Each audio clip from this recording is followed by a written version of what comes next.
Welcome everyone to the Global Emotional Health Summit. I'm delighted you're all here with us today, and I'm also very delighted to have our guest, Dr. Mary Lamia, here. She is a psychologist, a psychoanalyst, a professor, and also an author, and she's based in California in the States.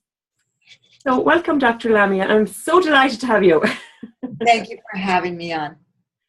It's really a pleasure, because this whole emotional realm is really, it's a realm that I've dived into myself hugely.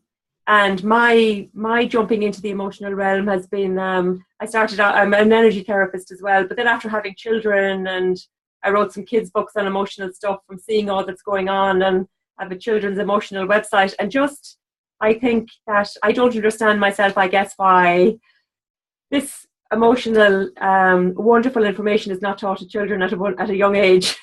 Wouldn't life be so much easier if it was? That's right. Even though these days they're becoming more sophisticated about their emotions, but if adults want to learn about emotions, all they have to do is have children. That'll teach you a lot about your emotions. I totally agree with you. You'll activate them, and then you can learn. Yeah. So I'd like to ask you a question that people, I suppose, ask me an awful lot all the time. Why do you think understanding our emotions is so important? Oh, it's essential because emotions inform us and they help us make decisions. They determine the ways in which we respond to situations. They motivate us to reach our goals. And knowing how to interpret and understand your emotions gives you a great advantage in life. Emotions motivate everything we do. We generally don't think of motivation as coming simply from our emotions. People believe that their motivation comes from what they think. However, the fact is that we can't think ourselves into being motivated without the help of emotion. That's a very interesting way to look at it. I don't think a lot of people know that, though, really, do they? It's not something that we're really taught, or that we just think. Well, I know my experience would be from even dealing with clients is that we're nearly our emotions are told to squash them down. Don't let anyone. We'd be afraid of what the neighbours would say if we cried, or there's this whole stigma almost. We're experiencing emotion all the time. We're just not aware of the emotion we experience that leads us to certain decisions or motivates us to do certain things, or when we do them. For example, I recently studied hundreds of highly successful people. And I was curious about why some people get things done right away and some people wait until a deadline to do things. And you see this happen in children as early as, say, 7 or 8 or 9 years old. Some children will come home from school, want to get their homework done so they can go out and play. Other children want to go out and play and defer their homework until later. Yes. Now, does doing something ahead of time determine whether or not a child will be successful? Absolutely not.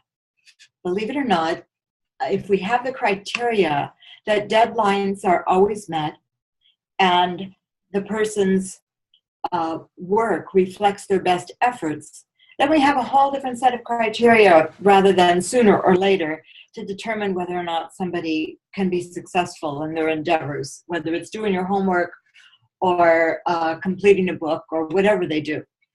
And so what motivates people to do some people to do things ahead of time, and what motivates others to do them at the deadline, it's all about when emotions are activated in them.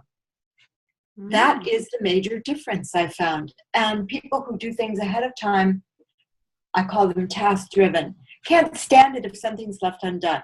If they see something that has to be done, whether it's breadcrumbs on the counter or some bill to pay, they have to do it right away to get it off their plate, to get it off their list. They don't want to keep it in working memory.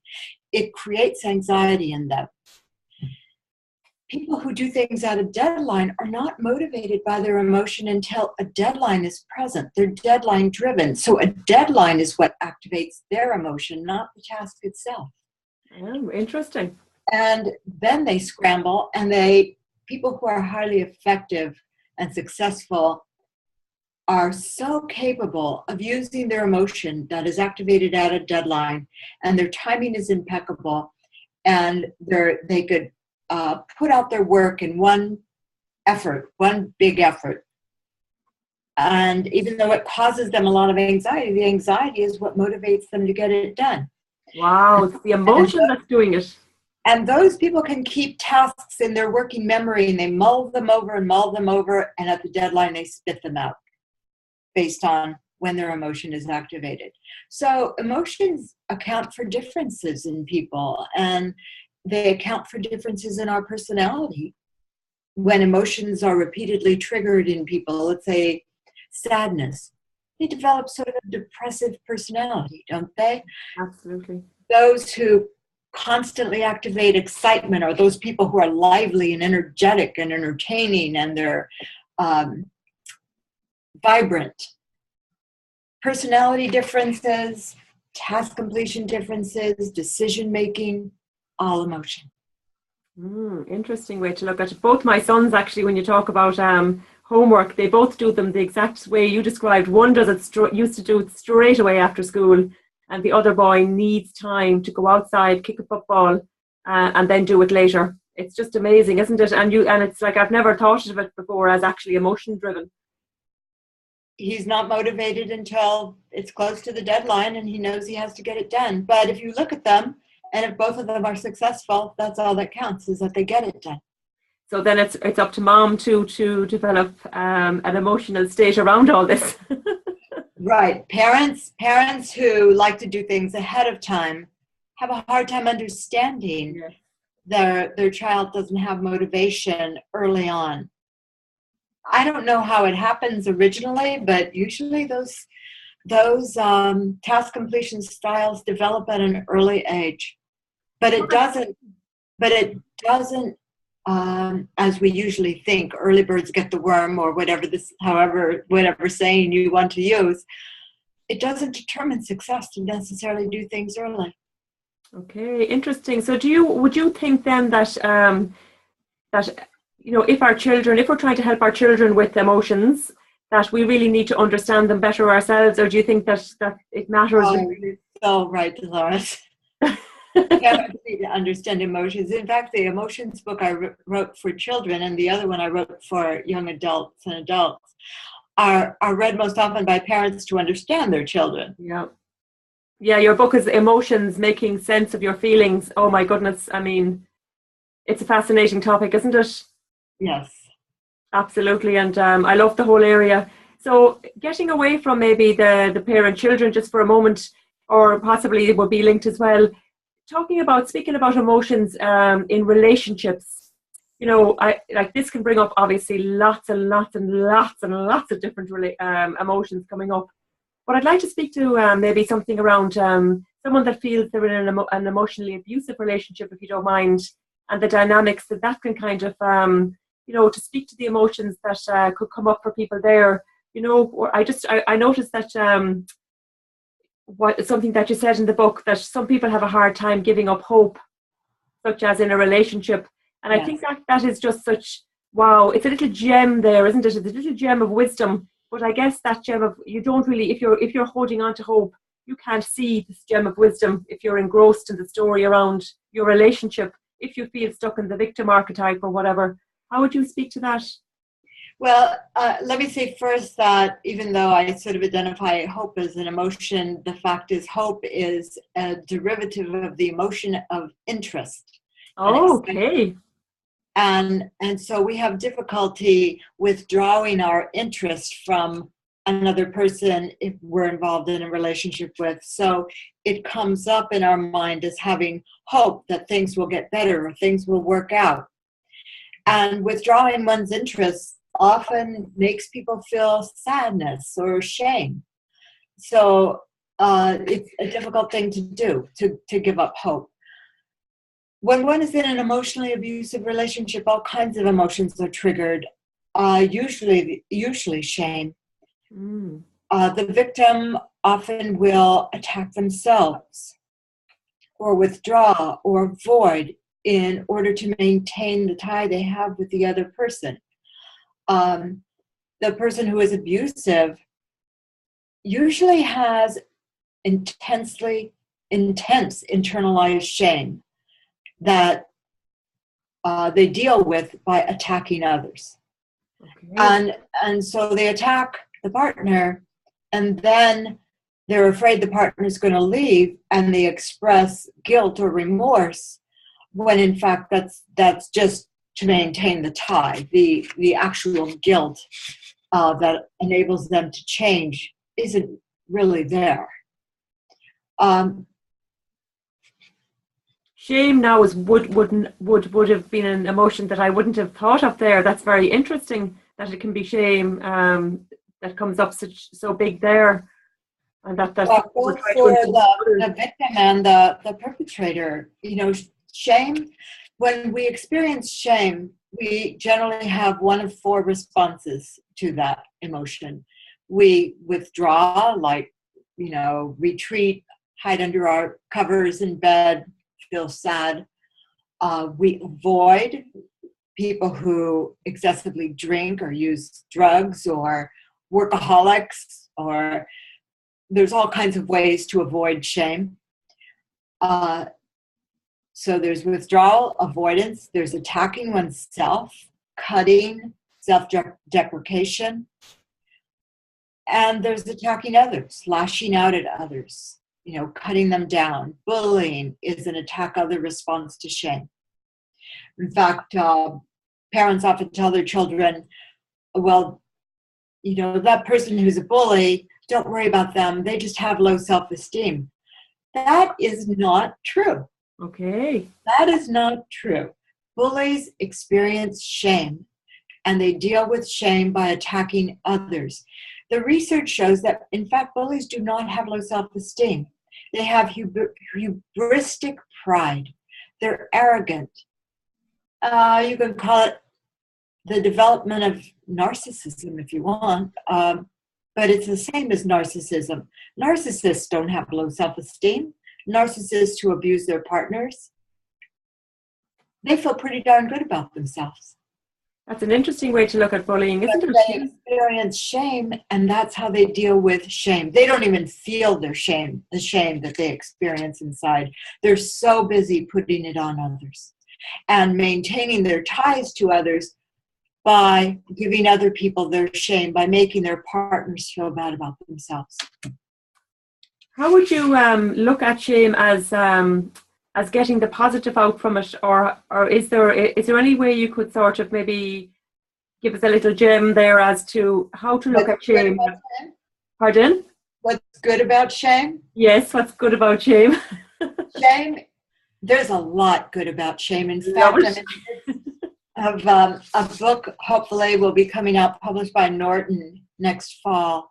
Right. Called The Upside of Shame, and my co-author Vic Kelly and I are in the midst of writing that right now. Fantastic. But shame has a very huge upside, and shame's biggest upside is that it is the greatest teacher we have. If we are able to sit with our shame, feel it, think about what it means, and why we're feeling it, and what it motivates us to do and to learn or how to grow, it's a gift. Being able to deal with shame is a gift, and that's very important for parents to teach their children when they feel shame. So if the child comes home and says, my teacher said my paper was really inadequate, and if the parent says, well, that teacher's a loser, that's an attack other response to shame, and that's teaching the child to attack others. Okay. If the parent can say, well, let's take a look at that paper and let's try to figure out what your teacher was talking about and how we can learn from it. And if the paper isn't so bad, the child can learn something from that too. How to approach the teacher, how to talk with the teacher about it, how to explain it to the teacher so that the teacher, whatever it is, the parent has to help the child deal with shame. Okay, and that's it. I wouldn't have identified it as shame, so that's something that I've learned there now. Can you see me okay? Yeah. we froze there for a moment, I think. Yes, I would not have identified that an emotion like that as shame. So that's very interesting. My power to see if that helps. You're back okay again? Yes, I think we got it. I'm sorry. Here we go. That's okay. Yes, it's great learning for children that, because as I say, you know, shame isn't automatically one that wouldn't have popped up for me. The shame in it, I probably, you know, I don't know what emotion I would have picked out of that from a child's point of view. So it's a good one to know. People, different researchers, different emotion researchers, conceptualize shame in various ways. Some sort of link it with sadness. Did you happen to see that movie Inside Out? Yes, I know. I read your blog post on it. Yeah. Paul Ekman, who did a lot of research on facial expressions, doesn't include shame in his classification of emotions. He sees it as sadness. So the character in that movie was sad rather than shame, even though the little girl in the movie was experiencing shame a lot of the time. The little character, cartoon character, yes, came out. I've talked with Paul Ekman about that, and he does acknowledge shame. He just doesn't include it in that classification because it doesn't have a distinct facial expression, because people who feel shame hide. Mm-hmm. Shame makes us want to hide, and that's why we use avoidance or withdrawal or attacking the self or others when we experience shame, because it helps us hide. And when people feel shame, they hide their face or they look away. Yeah. So sitting with it, sorry. And I'm sorry, kids often don't tell their parents when they experience shame. So it's important parents recognize the body posture and the attitude a child might have when they're experiencing shame, so that they could help the child work it through. Wow, that's very interesting. And it's sitting with it and asking the questions to shame, and asking the question, I guess, because isn't it an emotion, as you say yourself, it's there for a reason. It's not out to get us. Sure, it's not. An emotion has something to tell us. Even very, very young children we see begin to experience shame when, for example, a young child has drawn a picture or scribbled. Then the last time she showed a picture to mommy was very, very happy and joyous and complimentary. But then the next time it happens, the mother may be on a telephone call and not paying attention and shoos the child away. That's the beginnings of shame, you know, where the child feels that disconnection or loss of face, or that wince or the jolt to the self that comes with disconnection, or not getting the same positive response you got the last time around or several times around. And that's a shame response. But part of the emotion of shame motivates us to reconnect. And that's a little upside within the emotion itself, is it motivates restoring the bond we had with the other person. So if you're angry if somebody is angry at their partner, they may withdraw, but secretly they want that partner to call, or secretly they want to lash out at that partner and tell them off, or they attack themselves. And those are all, those defensive responses are actually hidden within the defensive responses, are the wish to reconnect. Okay, wow, that's interesting. But it is, I suppose, awareness then that there's, we have to come to a state of awareness, don't we, before we can actually choose to make a different, to choose our reality and make it a little bit different, to make it the way we want it to be. The emotion researcher Donald Nathanson said, only love that is rooted in the will to restore the value of the other can absorb shame. Wow, that's a wonderful quote. Yeah, yeah. I find it profound because it is love, it's community that heals shame. Gosh, that's I never looked at shame like that before. Now another one of the emotions, I suppose that I suppose people are more. I love talking about the ones that maybe we don't talk about so much. I mean, disgust is another one, an unpleasant emotion, and you think that's useful too, and you're going to tell us, are you? Oh, disgust is a wonderful emotion, and if you ever wondered about how disgust motivates you, think about what happens when you drink spoiled milk. What Um, happens in the future? How does disgust inform you? Well, if you drank spoiled milk, the next time you go to drink milk, you're going to smell it, or you're mm, going to make sure it's okay, or you're going to be hesitant. oh, You see this in young children where they'll eat something and get sick, and maybe it has nothing to do with what they ate. Maybe they were getting the stomach flu or something, and they're very hesitant for a long time to eat that same food. I saw a patient once who, as a child, had chicken and brownies for dinner, but she got the stomach flu, and she was convinced for 20 years, I think, that she couldn't eat chicken and brownies together. okay, that's funny. Yes, it's triggering a memory, really, isn't it? That has an emotion attached to it as well. Disgust is a very interesting, it's a very powerful emotion. It's a very protective emotion. But at the same time, there are other aspects of disgust. Disgust is more extreme than shame in some ways.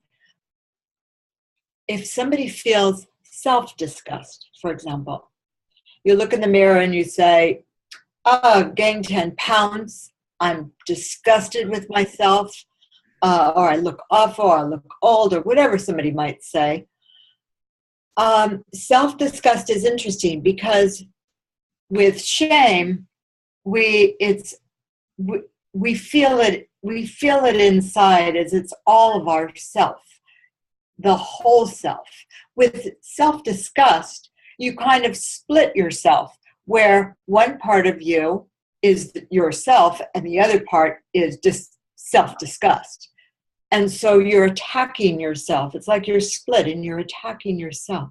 Wow. And it's a hard thing to feel. I mean, if you think about spoiled milk, it's hard enough to be disgusted, but when one is disgusted with oneself, to be so repelled is striking.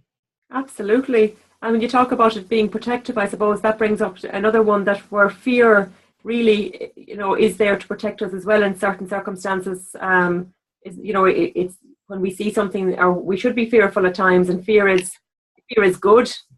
Oh, if we didn't have fear, we really wouldn't be protecting ourselves. But a lot of times fear is triggered in situations and people attribute it to something other than what the fear is really about. And that's where we get mixed up with emotions. I mean, we're bound to be messed up in some way, given how we interpret our emotions, all of For us. sure. And so, if we experience fear in a situation, let's say, I hear it all the time about people who drive over the Golden Gate Bridge. I'm here in Northern California. And they say they're afraid of the Golden Gate Bridge, driving over the bridge. Well, they're not really afraid of the bridge or of falling or of it coming down or an earthquake or any of that. They, at one point, like disgust, in the milk, experienced fear, and it was connected to the bridge, and then they felt they were afraid of the bridge. Fear doesn't have a reason. Emotions don't, have this. They just get triggered and inform us of something, but they connect with our cognitions to make sense out of them. And that's where we get really fouled up, is when we make those attributions and they're incorrect. So a fear, developing a phobia, for example, comes from the emotion of fear, and yet that phobia is it's got to be kind of taken apart, where you look at it in terms of, is that what you're really afraid of? You know, what is the real fear? And it's usually something internal that the person's unaware of. Right, interesting, yes. Our cognitions make us go off on all sorts of directions when it comes to our emotions. So it's how we perceive maybe like a story from our past and how we perceived it, and then that emotion gets wrapped around the story. Is that the way you see it as well? Well, you know, we have probably billions of emotional memories. Every single time our emotions are activated and we have an emotional experience, it becomes an emotional memory. We don't get rid of those. Those are all in our head somewhere. And so if fear is activated for whatever reason, every emotional memory around fear becomes scanned instantaneously by our brain to help us decide what to do as our cognitions come in. So that's because we would have to relearn things every single time. Like if we learn to be afraid of poisonous snakes, if we didn't have an emotional memory around that, or some kind of script that forms around what we do when we see a poisonous snake, we don't pick it up, we would have to relearn that every single time. So our brain instantaneously scans all of our emotional memories to help inform us, and it colors our emotion. And that's what makes us different as individuals, is that we have different emotional memories that are based on our culture and our social experiences and the parenting we got. And they all get activated at the same time as a new emotion gets triggered. And sometimes do you I'm sure you find that is it like the layers of an onion? Sometimes there are so many that's different emotions can get intertwined, and maybe even almost that we don't know how we feel, because there's sadness, but there's loneliness, and there's hope, and there's no hope, and there's despair and whatever, and that it can be hard to untangle this mountain. Yes, where one emotion gets activated, and it may activate other emotions, and it activates all those emotional memories. And so, yes, and then we can go back and forth, or we go around and around with our emotional responses. But people often attribute to cognition what they feel emotionally. For example, if you're in a very terrible relationship, and the same thing happens over and over again, or let's say somebody suspects their partner is having an affair, and then they find out that it's true, and they will say, "I knew it," when in fact they felt it right all along. But they didn't want to listen to what they felt, or they doubted what they felt because they had some evidence otherwise, or they had hope, or they had a contrary opinion in their head that combated that emotion. So that would be trusting the gut instinct over the cognitive thinking and the trigger. With interesting. But on the other hand, all those emotional memories we have could make us suspect something that doesn't exist. So how do you know to trust? Well, I think the first thing is to start learning about emotions and learning about what you feel, and then having some faith in what you feel. That's a good one. That's very good. So your book really is for it's for parents as well, or for adults, anyone that wants to figure out their emotions, but that they could also then go through it with their children, possibly. Would that be a correct? The book for young children, yes. The Understanding Myself, A Kid's Guide to Intense Emotions and Strong Feelings. But I have another one that's coming out in July, that has to do with what we were talking about earlier. Its title is What Motivates Getting Things Done? Procrastination, Emotion, and Success. And is procrastination an emotion, or is it part of an emotion? And that book is basically about how to understand your emotions, and yet the focus based around why we get things done, or how we get things done, or what motivates us to get things done. And so it's just basically using the ways in which people are motivated to get things done to talk about emotion. It was just a good excuse to talk about emotion. Absolutely, and it's wonderful. And people can get a hold of your books through your website, I presume, can they? Yes. Yes. Do you do any courses online or anything on emotional intelligence, or do you do courses that people can attend to delve deeper in? I don't. I should. Thank you for the idea, or for the motivation. Yeah, I think people really like it. It's nice when I think that that's why I love to introduce speakers that, I mean, I know you're very well known in in where you are and the work that you do, but it's great to broaden that because I think people want to not be so emotionally they want to go forward and create their own reality. I mean, we hear an awful lot about creating our own reality, and that's all very well, but I personally believe as well that the emotional part of it is so important. We can eat well, we can exercise well, but the part that's often left out is the emotional part, and because we emotionally eat too and whatever, but it's the tackling of the emotions that is an area that I love to just spread the word about. Well, there was such a long period of time when we gave primacy to intellect over emotion. Yeah. And that's a mistake. I mean, they're both very, very important, and they arise together, and we have to understand how we think as well as how we feel and how they interact. For sure. And you write a lot. You write a lot as well for a magazine, isn't that right? Psychologytoday.com.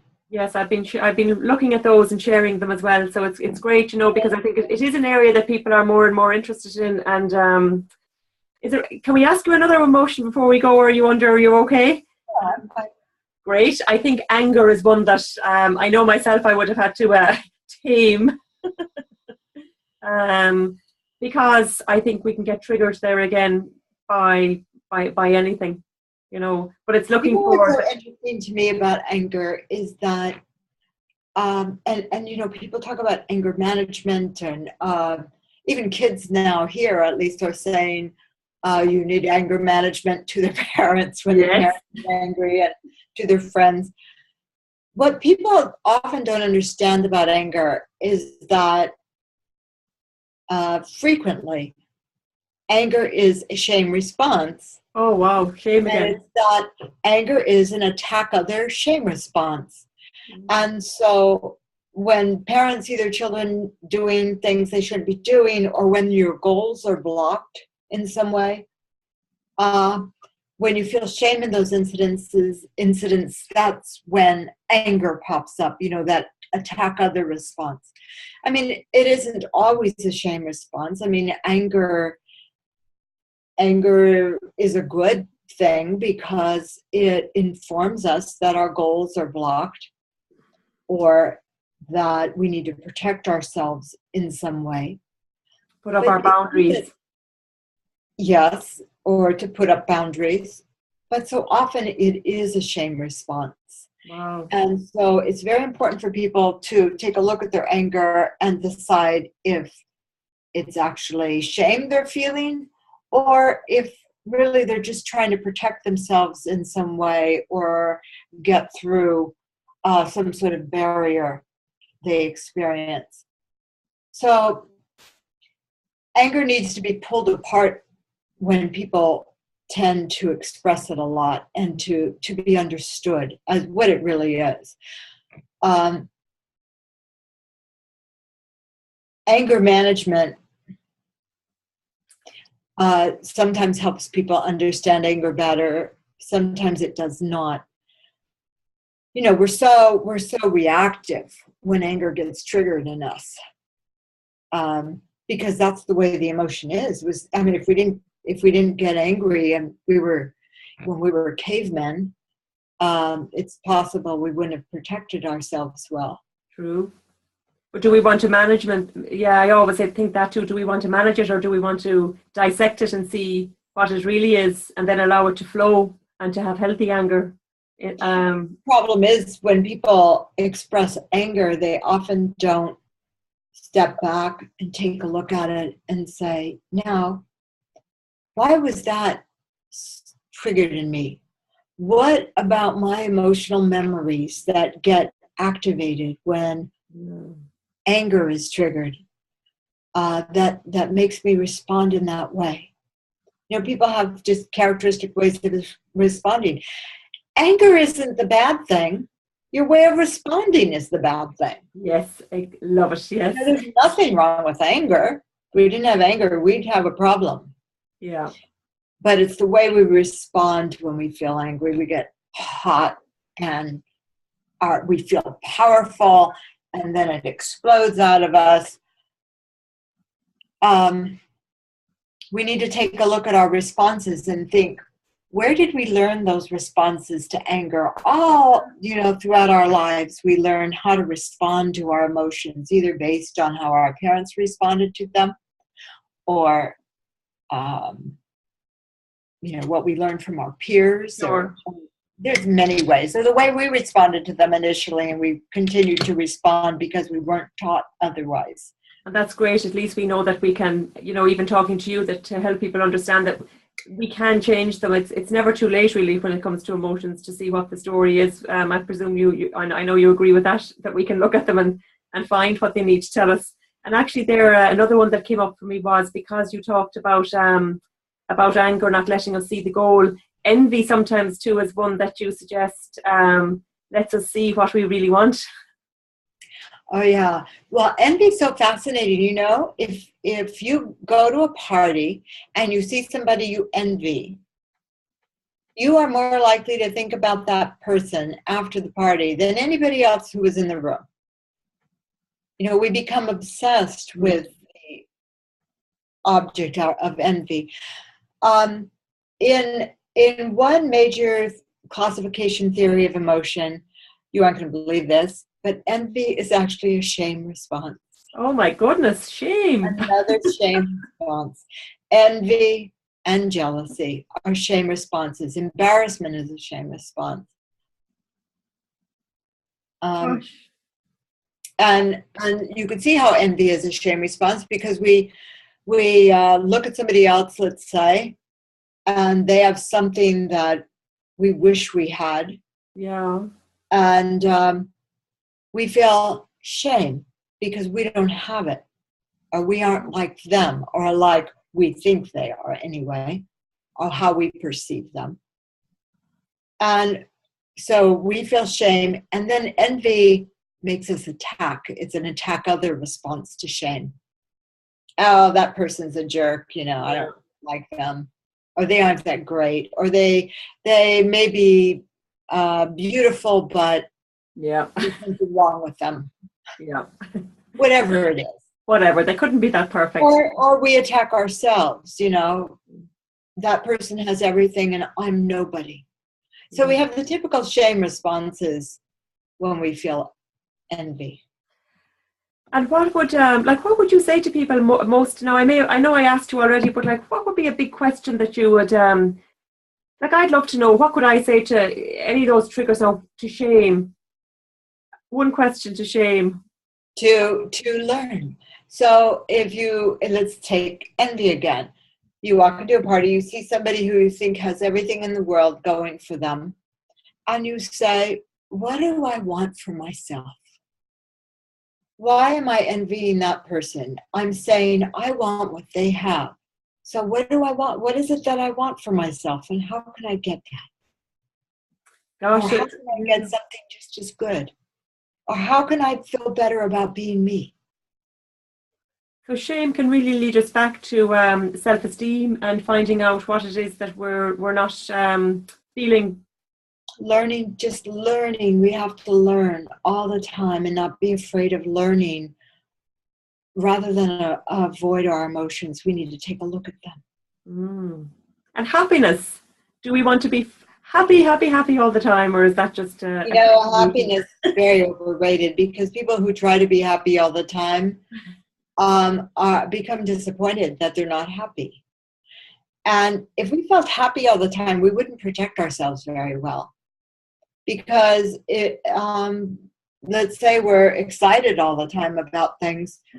Well, if we were, again, cavemen, we wouldn't see bad things happening outside the cave, or we wouldn't expect to be eaten by a Tyrannosaurus or something. Sure. We have to, positive emotions have been given center stage for many years.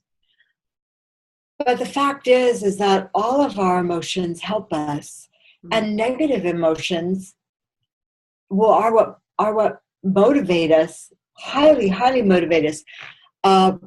One thing that parents do is they try to help their children feel pride or do something because they will feel pride, that is, feel a positive emotion of enjoyment about themselves because they're competent, or we think we do things because we'll feel proud.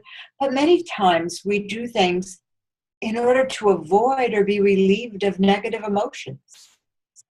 For example, anxiety, which is a combination of distress and fear. We do a lot of things to avoid having anxiety about something, or avoid the fear of failure, which is shame anxiety. Negative emotions are very powerful, and we could learn to use them. So back to homework, your child has homework to do, and some parents think a child should feel proud of doing their homework and feel happy to do their homework. That's just not the case. It would be more honest if you take a look at the child and you find that they hate their homework, then you teach them that it feels so good to be relieved of that negative feeling. Mm. So if you do something that you don't want to do, it feels good. You're happy because you've got rid of your negativity by doing it. Interesting train of thought there for homework. But we can't always be happy. No. And do we desire it too much almost? Or isn't there a difference between desiring something and wanting it? Because if we live in a state of want, we're always going to be wanting. Yeah, and what is happiness anyway? Yeah. I mean, it's such an individual thing. What makes people happy? Absolutely, and it's more important to take a look at whatever emotion you're feeling and wonder about why you're feeling it at the time and what it's trying to tell you. Emotions tell us so much about.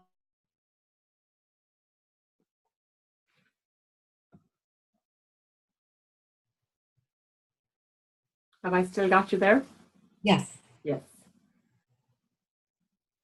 Yeah, our emotions do tell us so much, don't they? And we touched a little bit on anxiety, and I won't hold you too much longer then, but I think anxiety is one that's so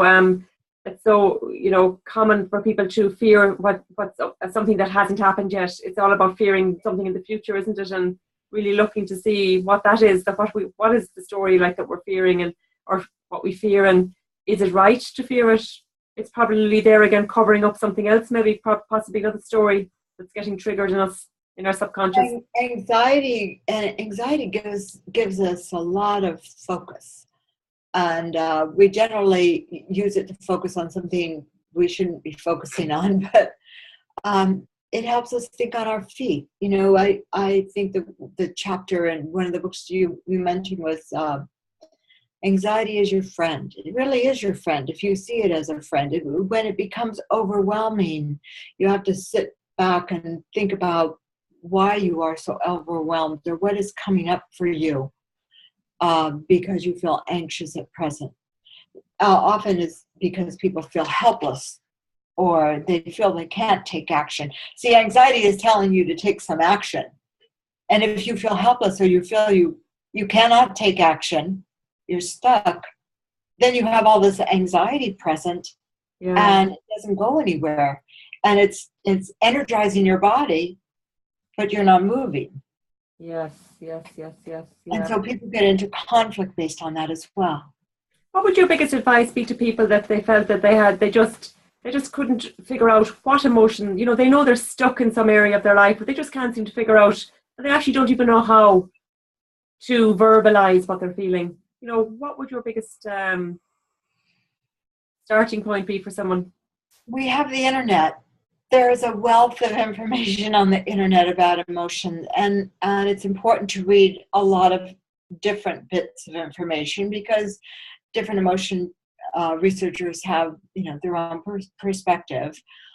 But just reading about emotion can help very much. Bringing awareness to it, and I suppose, and starting being able to identify what you feel and figure out what to do about what you feel. Okay, that's lovely. Yeah, identifying it and and finding out what it's trying to tell you. Yeah, that's great. So, yes, your books, and can't wait now to read your book on shame. You said that it will be out in the fall in 2017, so that'll be great. Anything else you'd like to tell us before we finish?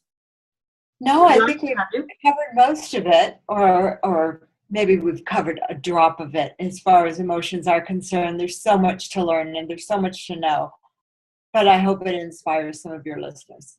Yeah, well, thank you, because it really is. It's just even people wonder why I do the work I do with emotions. I think it's been my journey to have to decipher some of them, but it's a journey I love because I'm glad you're out there in the world, Dolores. Yeah.